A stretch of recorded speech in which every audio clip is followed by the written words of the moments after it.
नमस्कार, मैं विमलेंदु चैतन्य और आप देख रहे हैं अब तक बिहार। चैतन्य कम्युनिकेशंस के समाचार प्रभाग में आपका स्वागत है। आइए चलते हैं आज की पहली खबर की ओर।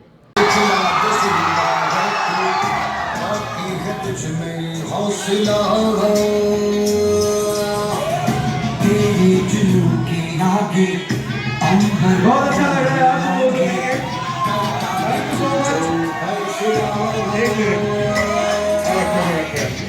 एक बार नीचे मिल जाओ सब लोग, चेयर पे मत खड़े हुए थे, लग जाएगी। बहुत अच्छा स्पीच था। मोटिवेशन मिला। बहुत मोटिवेशन मिला इससे हम लोग को। हम फिज़िक्स वाला टीम की तरफ से हैं और गया में अपना ऑफलाइन सेंटर लेके आए हैं, क्योंकि गया पहले से ही बहुत रिज़ल्ट वाला जगह रहा है और आजकल बच्चों को यहाँ से बाहर जाके कोटा, दिल्ली जैसे जगहों में काफ़ी परेशानी का सामना करना पड़ रहा है। खाने पीने की व्यवस्था ढंग से नहीं हो पाती है। तो इस सिस्टम में हम लोग कोटा और दिल्ली के जो बहुत अच्छे एक्सपीरियंस फैकल्टी होते हैं, उन्हीं से इन बच्चों को पढ़वाएंगे, जो कि काफ़ी लंबे एक्सपीरियंस और ट्रेनिंग लेके आते हैं। तो वो लोग यहाँ पे पढ़ाएंगे और बहुत अच्छा, हमने 14,000 स्क्वायर फीट का स्पेस लिया है।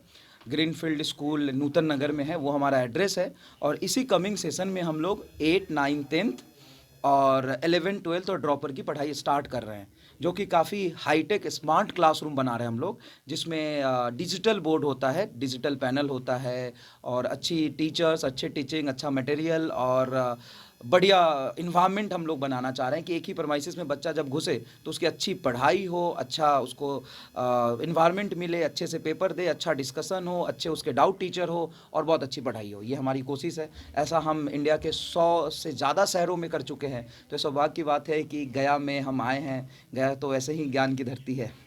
टीचर जो है वो पटना के रहेंगे या कहीं और के नहीं, रहेंगे या फिर बिहार के रहेंगे? टीचर्स मैं आपको बताता हूँ। यहाँ पे 2 तरह के टीचर्स होंगे। एक डिजिटल पैनल होगा, उसमें हमारे नोएडा के ऑनलाइन जो टीचर्स हैं, जो ऑलरेडी किसी वेल एस्टेब्लिश जगह पे अच्छे कोचिंग में 8 साल, 10 साल, 12 साल, 15 साल पढ़ा चुके हैं, जो काफ़ी अच्छा रिजल्ट दे चुके हैं, वो ऑनलाइन में हमारी मदद करेंगे पढ़ाने में। और यहाँ पे जो सेंटर फैकल्टी होंगे, उसमें से 80-90% सेंटर फैकल्टी पीडब्ल्यू से ट्रेनिंग लेके आई हुई फैकल्टी होगी। तो ये जो one way communication two way आप किसी भी इंस्टेंट पे जो मेजर फैकल्टी है नोएडा से पढ़ा रही होगी, उसको रोक के डाउट पूछ सकते हैं क्लासरूम में बैठ के। अच्छा, जी, ये हमने टेक्नोलॉजी डेवलप की। देखिए आने वाले समय में जहाँ पे भी पॉपुलेशन ज़्यादा होता है, जैसे चाइना है, जर्मनी है, इन सब जगह पे यही चलता है और ये फ्यूचर है एजुकेशन का। आप बहुत अच्छे इफिशिएंट और एनर्जेटिक टीचर को 100 बच्चों के बीच में पढ़ाने के लिए अगर उनको दे दोगे, तो उनकी हाई पेइंग फैकल्टीज़ होते हैं कोटास के, उनको आप 100 बच्चों की कॉस्टिंग नहीं निकाल सकते हो। हम चाहते हैं कि वही कंटेंट मिले लेकिन आधी फीस में मिले। यहाँ की मैं आपको बताऊँ, यहाँ से 4 साल पहले जो ऑफलाइन की फ़ीस थी ना, उसके आधी फीस में हम पढ़ाएंगे। तो बैचेज जो हैं वो आपके कितने चलेंगे, मतलब पूरे दिन चलेंगे या फिर नहीं, वो शेड्यूल होता है। 3 क्लासेज होती है सर, जो मॉर्निंग बैच चलेगी और इवनिंग बैच चलेंगे। आधे की 3 मतलब कितना?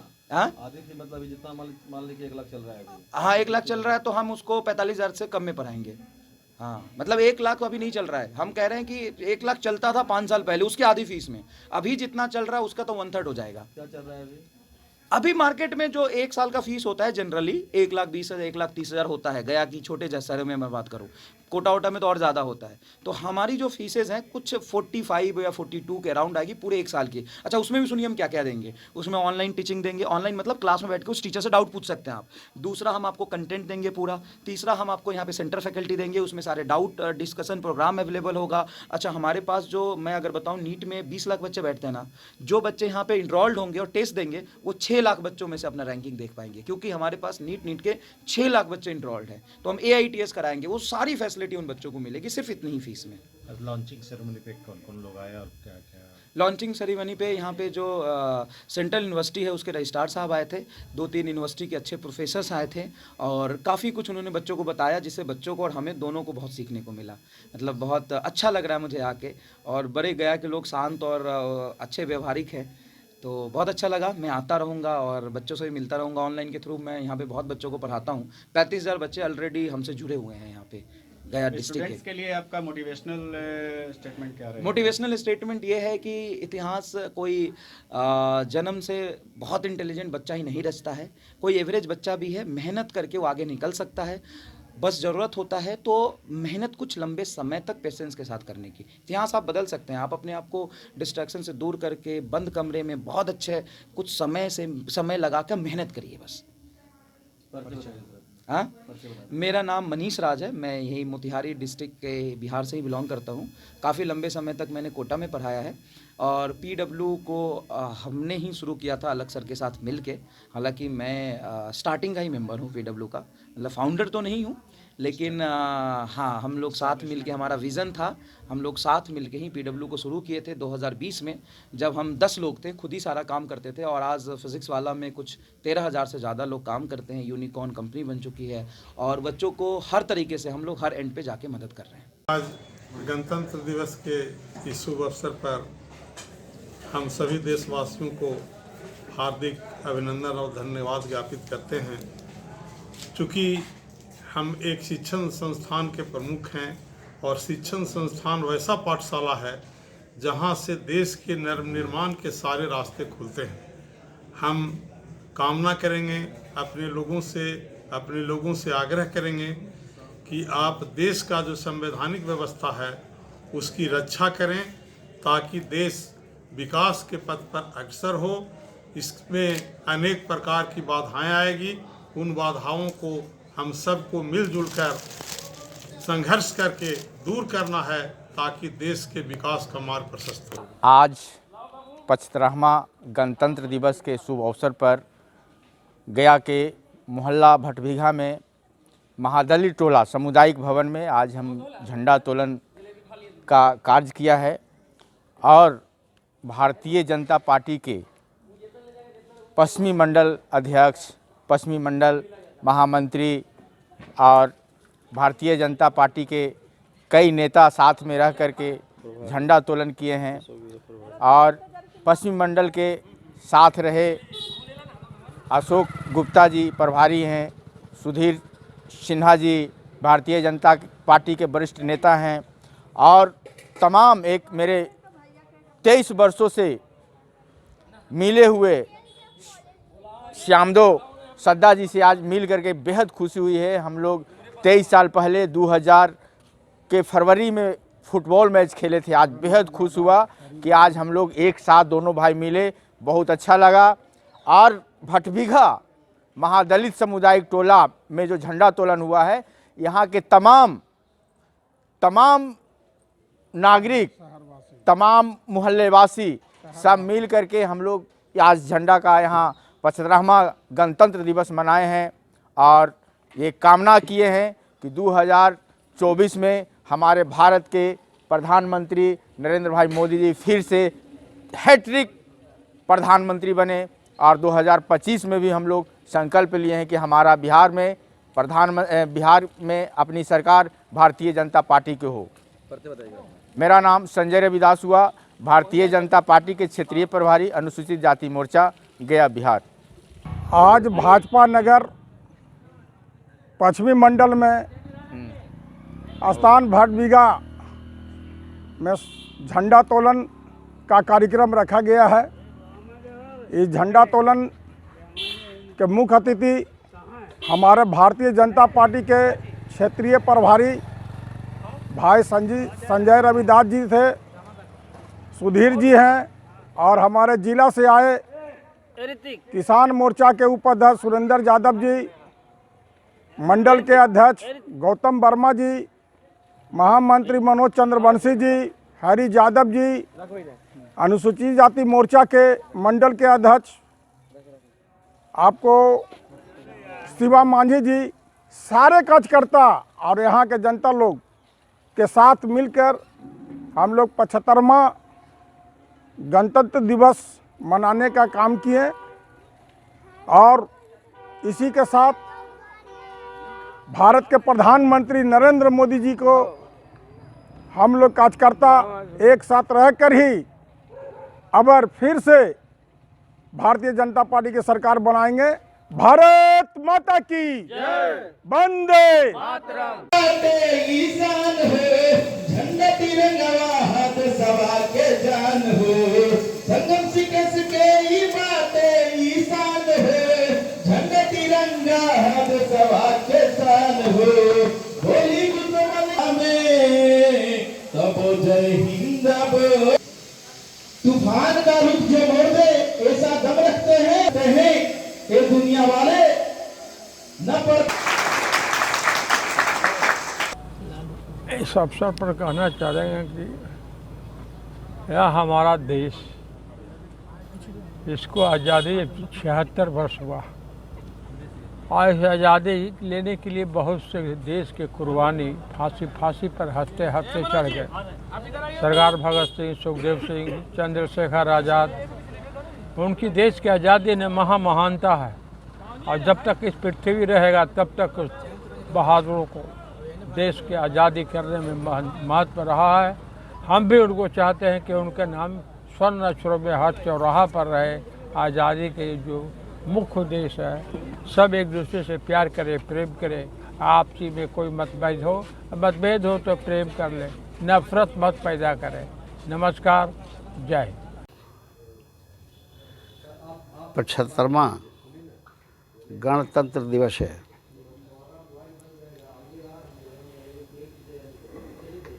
पचहत्तर वर्षों में इस देश के आम जन एक से एक घटना को देखा।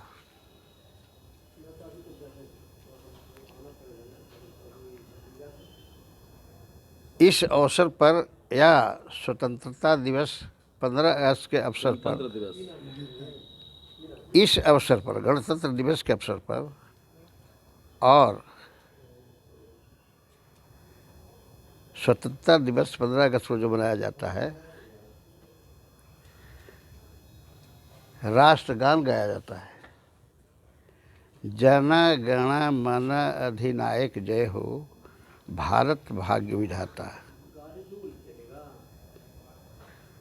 मैं भी गाता था।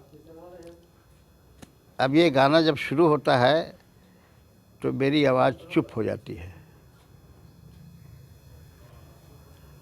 आप सब जनता को सजग करने वाले प्रहरी हैं।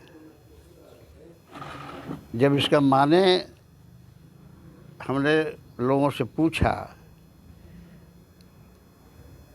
कि ये राष्ट्रगान हिंदुस्तानियों के पास कैसे आया, तब मालूम हुआ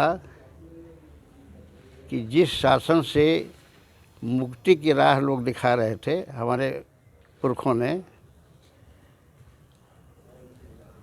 वही शासक के सम्मान में इसको गाया गया। और ये फैक्ट है कि अभी भी भारत को एक स्वतंत्र राज्य के रूप में आज़ादी नहीं मिली है। एक स्टेट की आज़ादी होती है, उस तरह से दिया गया है। और यही कारण है कि ब्रिटिश के रानी आज भी बिना वीज़ा पासपोर्ट के यहाँ आ सकती है, आप नहीं जा सकते। हम जैसा आदमी कभी कभी सोचता है मैं बहुत छोटा आदमी हूँ, तो क्या परतंत्रता के अधीन आज भी हम हैं? इसीलिए लॉर्ड माउंटबेटन के खुशाबन में जो गीत गाया गया यहाँ, आज भी हम गा रहे हैं। आपके हिसाब से ये राष्ट्रीय गान ये नहीं गाना चाहिए? ये सबूत करता है ना कि अभी भी पराधीन हम हैं। तो हम राष्ट्र के जो नायक हैं लोग, जिनके हाथ में सत्ता है, कम से कम इस पर तो विचार करें कि अब हम पराधीन नहीं हैं। जनता समझती है कि हम स्वतंत्र हो गए, लेकिन इस देश के दो अवसर, स्वतंत्रता दिवस और गणतंत्र दिवस के उपलक्ष्य में गाए जाने वाले राष्ट्रगान को जब मनन करता हूँ तो ऐसा लगता है हम जैसे आदमी को कि क्या मैं आज भी स्वतंत्र हूँ। इसका सुधार होना चाहिए। राष्ट्रगान लिखा किसने था? ये हिंदुस्तानी ने ही लिखा था, वो भी बंगाली दादा थे। लेकिन मेरा कहने का मतलब है कि आखिर लिखा उन्होंने तो गाया लोग क्यों? उन्होंने तो इशारे पर लिखा होगा कि इनकी खुशाबन में गाओ। अब आज तक हम गा रहे हैं। तो हर चीज़ में बदलाव हो रहा है। प्रकृति का शाश्वत नियम है बदलाव।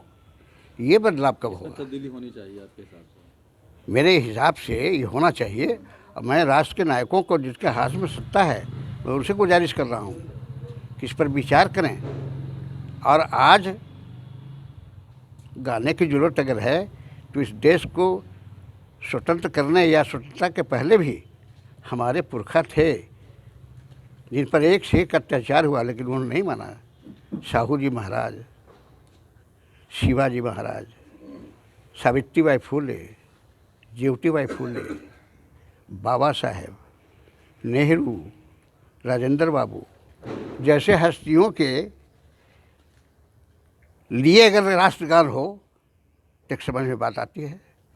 एक राष्ट्रगान ये भी है,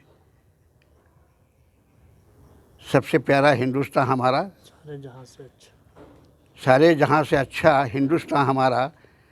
सुनने वाले को भी और गाने वाले को भी अच्छा लगता है। तो ये सुधार होना चाहिए। मैं एक छोटा मुंह बड़ी बात कर रहा हूँ, इसमें दूर राय नहीं है। परिचय बताइए सर अपना। मेरा नाम रामेश्वर प्रसाद यादव है और तत्कालीन समय में एक नई पार्टी बनी है जिसका नाम भारतीय आवाम पार्टी है। उसके लोगों ने मुझे राष्ट्रीय अध्यक्ष बना दिया है। अभी तक इसी तरह की बात चल रही है। आने वाला समय में जब इलेक्शन कमीशन पूरे कानून और नियम से कुछ फरमान भेजेगा, उसके बाद आप लोग के सामने आएंगे। लेकिन तत्काल मैं ये कहना चाहता हूँ कि जो चीज़ें हो गई सो हो गई, लेकिन आम जन के पक्ष में, पूरी जनता के पक्ष में कुछ नई चीज़ें आनी चाहिए जिससे लोग समझे कि हम स्वतंत्र हैं।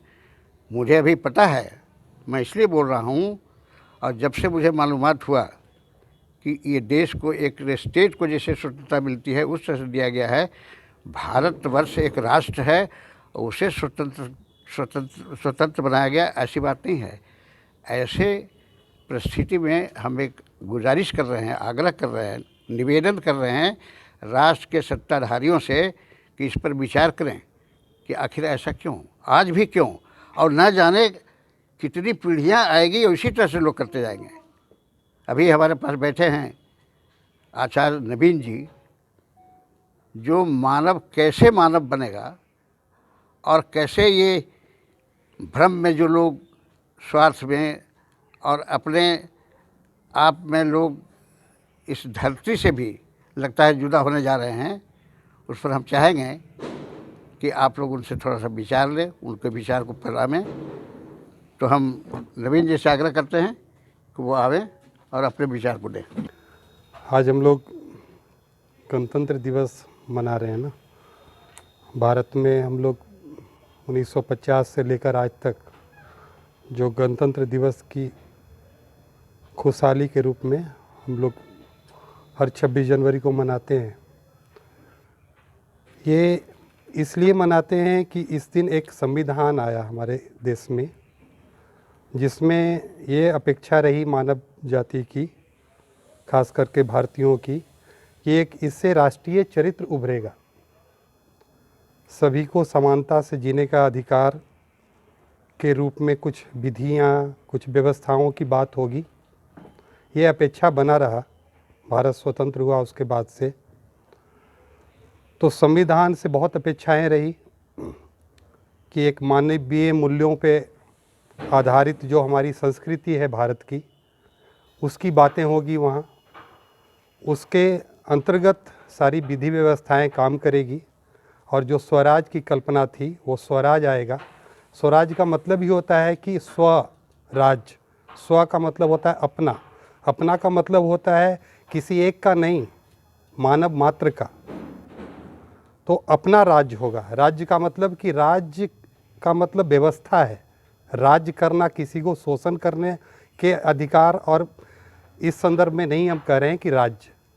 तो स्वराज्य का मतलब है कि अपनी व्यवस्था, अपनी व्यवस्था का मतलब कि एक मानवीयतापूर्ण आचरण के साथ व्यवस्था, जिसमें सब मानव के लिए समानता का अधिकार, खुशहाली के साथ रहने का एक व्यवस्था को पहचाना जा सके।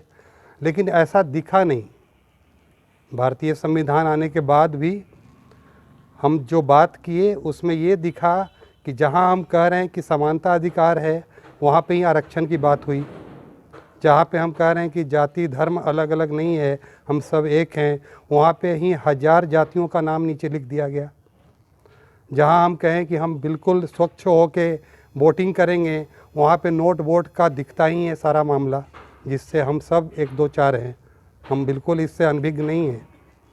हर इलेक्शन में वो नोट वोट का पूरा प्रक्रिया चलता ही है। तो पूरा पढ़ नहीं रहा है ये संविधान मानव जाति पे, खास करके हम भारतीयों को अपने संविधान से देखते हैं तो। और इस तरह के संविधान हर देश में है। जिस देश को भी हम जानते हैं उस देश ने अपना अपना संविधान बना रखा है। उस संविधान से बस इतना ही निकल रहा है कि गलती को गलती से रोकना है, अपराध को अपराध से रोकना है, लड़ाई को लड़ाई से रोकना है। ये तीनों जो तरीके अपनाए गए, ये तीनों पूरा पड़ा नहीं, आज तक इससे कुछ निकला नहीं, मानव जाति तृप्त नहीं हुआ। तो एक समाधान, एक अलग व्यवस्था जो अस्तित्व सहज व्यवस्था है, उधर अब सोचने की ज़रूरत है और मानवीय संविधान लाने की ज़रूरत है, जो पूरे धरती पे एक ही संविधान हो, क्योंकि पूरे धरती पे मानव जो निवास करते हैं वो एक ही जैसे हैं। वो भले रंग रूप आकार से अलग अलग हैं, वो भौगोलिक दशा के अनुसार होता है, वो भौगोलिक उस पर जो प्रभाव होता है उसके अनुसार होता है कि कोई लंबा है, कोई नाटा है, कोई काला है, कोई गोरा है, लेकिन स्वभाव से भाव से सब एक जैसे ही हैं। सब लोग अच्छा से रहना चाहते हैं, तृप्त होकर रहना चाहते हैं, खुशहाली से रहना चाहते हैं। ये खुशहाली अभी तक मानव जाति को उपलब्ध नहीं हो पाया, क्योंकि वो व्यवस्था को हम पहचान नहीं पाए। तो अब दिखता है कि इतना साल गणतंत्र दिवस मनाने के बाद भी हमारे हाथ में कुछ लगा नहीं है। हम आपस में उलझ ही रहे हैं, हम द्वंद्व ही देख रहे हैं आपस में, हम झगड़ा में ही जा रहे हैं, हम एक दूसरे के लिए शिकवा शिकायत ही पाले हुए हैं। हम समस्याओं के बारे में ही बात करते हैं, जब भी बात करते हैं तो जब भी हम 4 लोग बैठते हैं तो हम सिर्फ समस्याओं की बात करते हैं। और ये समस्याएं इतनी बढ़ गई है कि बॉर्डर से लड़ाई शुरू हुआ वो घर तक पहुंच गया। आज जो सबसे छोटी इकाई है, जो परिवार है, जो 2 लोगों का परिवार है, परिवार भी संयुक्त परिवार हुआ करता था, वो धीरे धीरे टूट गया। वो तोड़कर हम एकल परिवार बनाए थे, है ना, हैप्पी लाइफ जीने के लिए। वो एकल परिवार भी बिखर के ऐसा आज फंसा हुआ है कि जो छोटी इकाई है परिवार का, वो होता है पति पत्नी। वो पति पत्नी के रूप में आज सबसे ज़्यादा झगड़ा हमारे सामने आ रहा है। हम गया में बैठे हैं, बिहार में हैं, भारत में हैं, और गया जैसे ये छोटा सा शहर है, बहुत बड़ा शहर नहीं है।